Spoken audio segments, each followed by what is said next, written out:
Sapete perché i destini di KTM ed MV Agusta sembrano collegati? Perché sono collegati, almeno fino a ieri che MV Agusta è stata ricomprata dalla famiglia Sardarov, e chi lo avrebbe mai detto? A parte noi di Mr. Helmet. Ma in questi giorni ci sono stati altri due avvenimenti, tipo la presentazione doppia dei due team KTM a seguito del secondo incontro dei creditori, che è andato bene ma non benissimo. Entrambe le situazioni sono state comunicate in modo trionfale, con tante promesse e aspettative, come se alle spalle non ci fosse per entrambe le realtà una situazione tragica che in effetti c'è. Insomma, ve l'hanno un po' infiocchettata, ma come è messa industrialmente e sportivamente KTM e a quanto è stata ricomprata MV Agusta, vi vorrei dire le cose come le so io. Le volete sentire? Dai!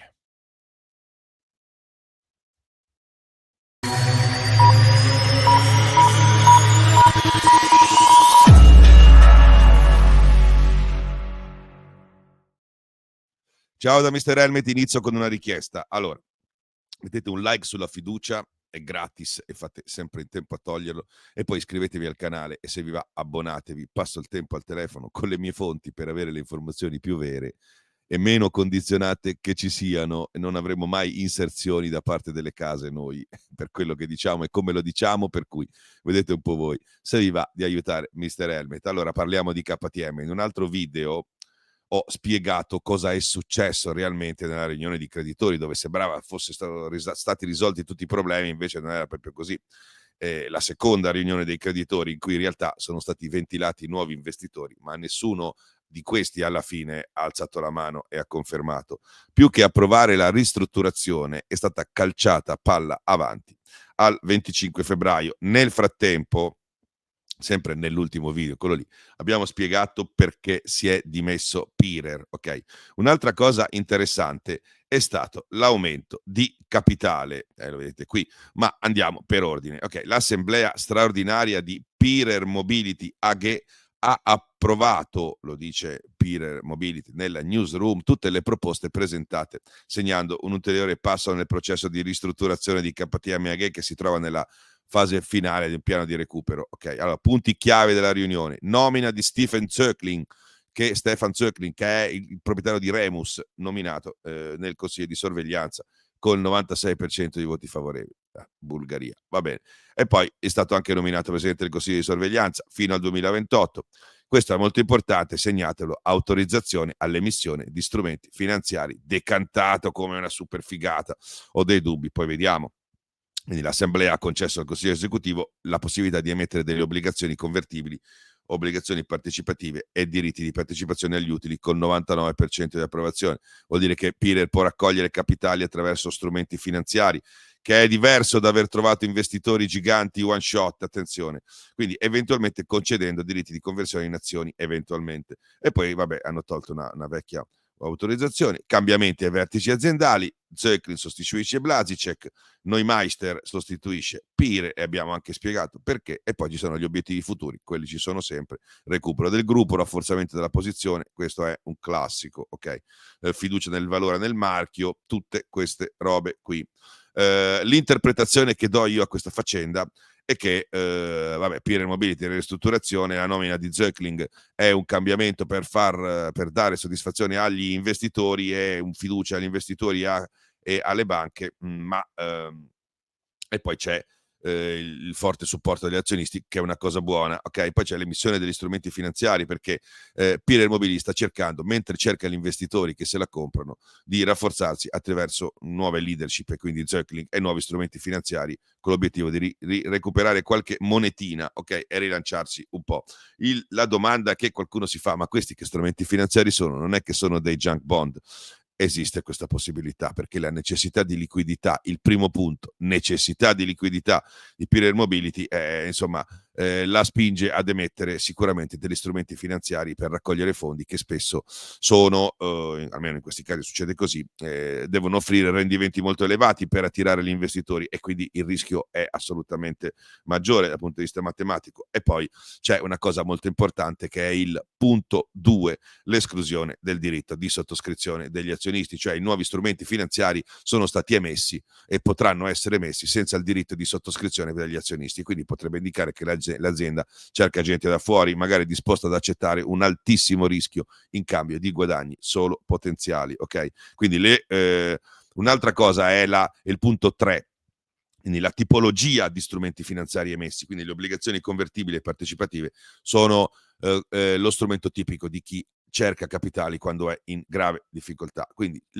dipende da come vengono percepite. Se il mercato le percepisce come rischiose, potrebbero avere rendimenti molto alti ed essere molto pericolose, diventando di fatto junk bond, sempre ammesso che qualcuno le comprerà. E poi c'è la situazione finanziaria del gruppo. Punto 4, situazione finanziaria del gruppo, cioè Pirelli Mobility ha grossi segni di crisi e difficoltà finanziarie e non riesce a riprendersi, e quindi se il mercato giudica il debito dell'azienda rischioso, e mi pare che sia così, i nuovi strumenti potrebbero essere classificati come obbligazioni disperate, quindi obbligazioni spazzatura. Non è detto che sia così, ve lo voglio chiarire, però la verità è che dipende dal mercato, cioè se gli investitori, le banche, fondi pensione, così li comprano, allora si possono anche gestire perché gli interlocutori in ballo sono di un certo tipo. Se invece l'azienda deve esagerare, offrire tassi di interesse super alti, super elevati, allora vuol dire che siamo a rischio junk bond. Ok, quello che bisogna fare in questo caso è guardare, monitorare i dettagli dell'emissione di questi strumenti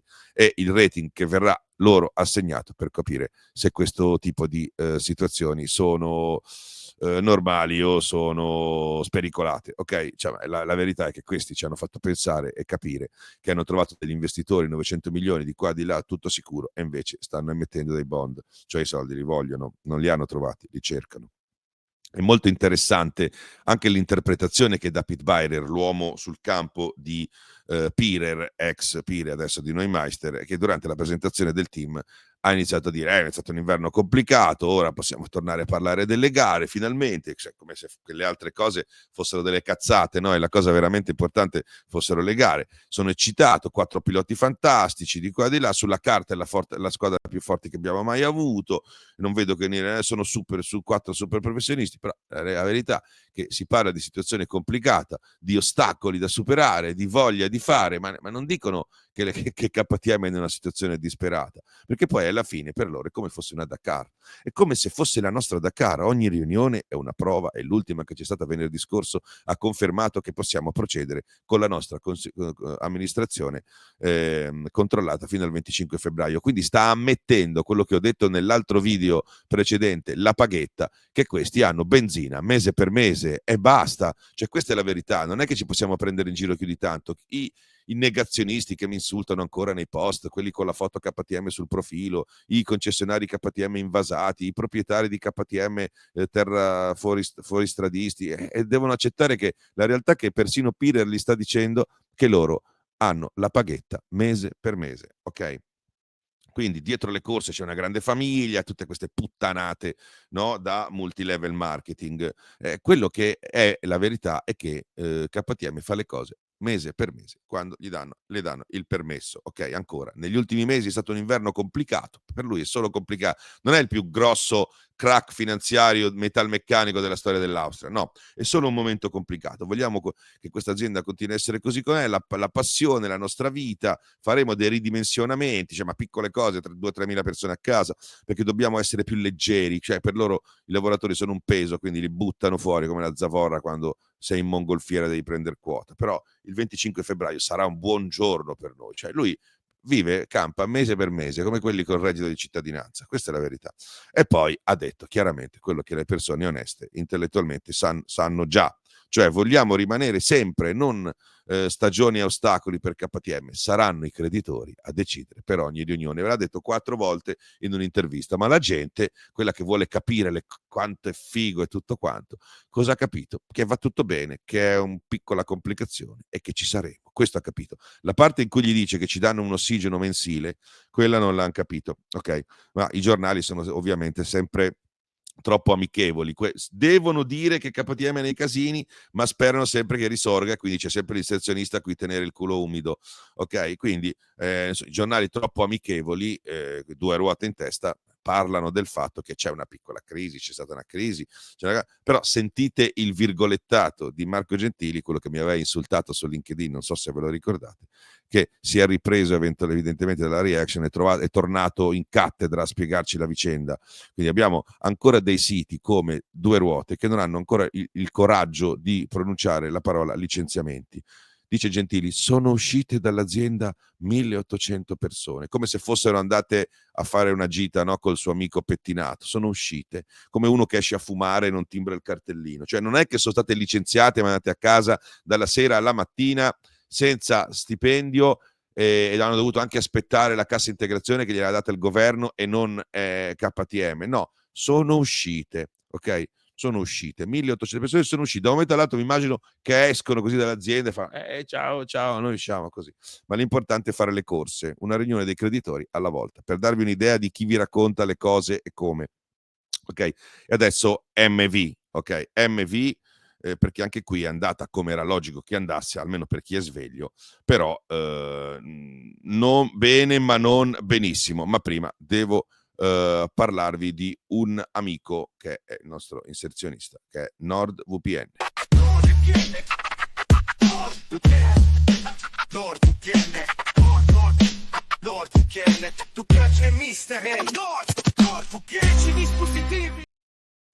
Ok, NordVPN 10 dispositivi, codice Mr. Helmet. Allora ragazzi, la privacy e la sicurezza online sono le cose più importanti quando navigate. I wifi pubblici gratuiti sono delle belle tentazioni in viaggio, ad esempio, però non le connessioni più sicure. Allora con NordVPN state più tranquilli e siete protetti. Vi mandano un messaggino con un SMS, un messaggio WhatsApp, un avviso di Facebook quando viaggiate, che sono sempre fatti molto bene. È facile caderci in trappola perché abbiamo sempre fretta, abbiamo sempre mille cose da fare, poi le truffe sono fatte sempre meglio, poi dopo vi entrano nell'account, vi danno, vi violano, insomma le solite cose molto fastidiose poi da gestire. Ok, non cliccate mai niente, ricordatevi, fate i furbi, ma sappiate che NordVPN è anche una funzione che vi protegge da questi siti pericolosi e dal malware che per sbaglio potreste scaricare. Funziona su 10 dispositivi, quindi cellulare 1, cellulare 2, chi c'ha il tablet, dispositivo fisso, desktop, smart TV, Apple Caro, Android Auto, il telefono di vostra nonna, il PC di vostro papà che fa casino, insomma sono arrivati 10 dispositivi, è importante, ok? Guardate il codice nella descrizione, nordvpn.com/mrhelmet, scegliete il piano tariffario che fa per voi, con della durata che fa per voi, 30 giorni per cambiare idea, ma vi assicuro che non lo farete, sono già tanti quelli che hanno trovato la sicurezza grazie a NordVPN e a Mr. Helmet. Dicevamo, MV Agusta è stata venduta, ok? Moto.it parla di una situazione di cui si parlava da tempo, e quindi si riferisce a Mr. Helmet senza avere l'onestà di menzionarlo, ma con sorpresa, perché forse loro dormivano. Quindi dunque la famiglia Sardarov si è ripresa MV Agusta a zero, per quello che ne so io, a zero, con l'aggiunta del magazzino e le moto, quello è quello che c'è, e le moto che stanno tornando alla spicciolata dall'Austria per essere immatricolate, altro caso di transumanza al contrario, ma va bene, ne abbiamo già parlato. E anche MV Agusta se la rivende la faccenda come fosse una figata. È vero che Sardarov salva l'azienda, in realtà più che salvare l'azienda, Sardarov salva il suo 49%, perché se arriva un indiano o un cinese da gestire poi è grave, però in realtà effettivamente salva l'azienda, come dicono i giornali locali, no? Abbondantemente da sempre inserzionati da MV. Però bisogna leggere il comunicato. Varese, 31 maggio 2025, MV Agusta conferma che Art Mobility, quindi la società della famiglia Sardo, riacquisirà il pieno controllo del gruppo MV Agusta, perfetto, segnando ufficialmente la separazione da KTM, tanto quelli se ne erano già andati, si erano portati via anche il gestionale, persino le moto, dopo gli hanno ridate. Vabbè, dopo un anno di successi per MV Agusta, sono successi. La situazione finanziaria recentemente emersa in Pirelli Immobiliari avrebbe potuto avere un impatto significativo sull'operazione di marketing. Avrebbe, non vi hanno tolto la rete vendita, si sono fregati le moto, la produzione, no, il marketing, hanno spostato le sedi una in Austria e in America. Avrebbero, però vabbè. facciamo passare pure questa. Questo accordo strategico garantisce che MV Agusta rimanga completamente estranea al processo di ristrutturazione finanziaria in corso, meno male, permettendo all'azienda di proseguire il suo percorso di crescita positivo. Vabbè, negli ultimi 18 mesi, una figata, sta andando benissimo MV Agusta. MV Agusta ha rafforzato addirittura la propria stabilità finanziaria sotto una gestione completamente rinnovata. Ma come se questi avevano detto che ha fatto casino negli ultimi 18 mesi, non c'era KTM. Boh. Nel 2024 ha venduto 4.000 motociclette, non mi torna tanto, ma va bene, sono dettagli, registrando una crescita annua del 116% rispetto al 2023. Quindi quante ne vendeva il 2023? Molte di meno. Con le vendite totali del scorso anno già eguagliate a luglio, poi il miglior anno di sempre per i ricambi, il 99% per i modelli prodotti negli ultimi 7 anni. Amici, è un obbligo dare i ricambi come garanzia, non è che potete, fino a 10 anni dovete dare i ricambi, quindi non è. Però la domanda che mi faccio io è questa: ma se è tutta una figata, come cazzo è che sono tutti in cassa integrazione con la produzione ferma? Di che stabilità finanziaria parliamo? Con questa operazione, continua il comunicato, l'azienda punta anche a tutelare la sua preziosa rete di fornitori e concessionari, quelli che aveva mandato a casa, mi sembrano preziosi, proteggendoli da eventuali scenari di incertezza finanziaria e assicurando che non subiscono alcun impatto della distruzione di KTM. Ma quindi quando KTM dice che i concessionari in questi casi non subiscono ripercussioni, adesso invece MV dice che le subiscono. Va bene, c'è un problema KTM, quindi va bene.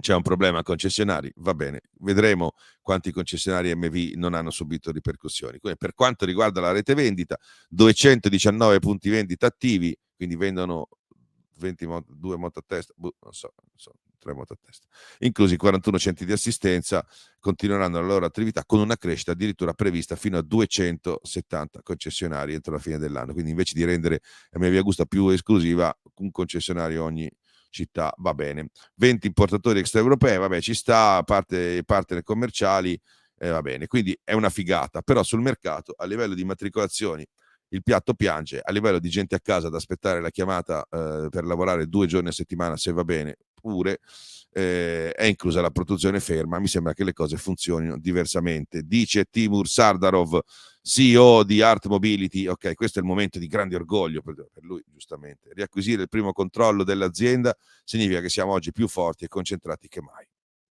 Negli ultimi 2 anni l'azienda ha rafforzato significativamente i suoi processi. Ma come cazzo, siete stati comprati perché eravate gambe all'aria da un'azienda che è andata a gambe all'aria e voi vi siete rafforzati? Sono la base dei risultati straordinari. Vabbè, e ho piena fiducia nel nostro team, cioè non c'è un euro in cassa in KTM, mi risulta, altrimenti se hai i soldi e metti gli operai in cassa integrazione allora è un problema. Comunque il mio impegno e la mia famiglia, su questo siamo d'accordo, perché effettivamente si è preso sul groppone un bel casino, perché adesso bisognerà ristrutturare tutto, farla ripartire, ci vorranno davvero dei soldi e delle risorse degli investitori. Comunque va bene, sono delle belle parole questo, l'impegno della mia famiglia eccetera, però sono belle parole come quelle di Bayer, da cui sembra che KTM ed MV Agusta, quelle di Bayer e di Sardaro, vivono in una favola di risultati agonistici fantastici e magnifiche e aspettative. E allora come cavolo è che KTM ha licenziato quasi 2000 persone, sono uscite, come dice Gentili, ha debiti assurdi e per correre deve aspettare mese per mese le decisioni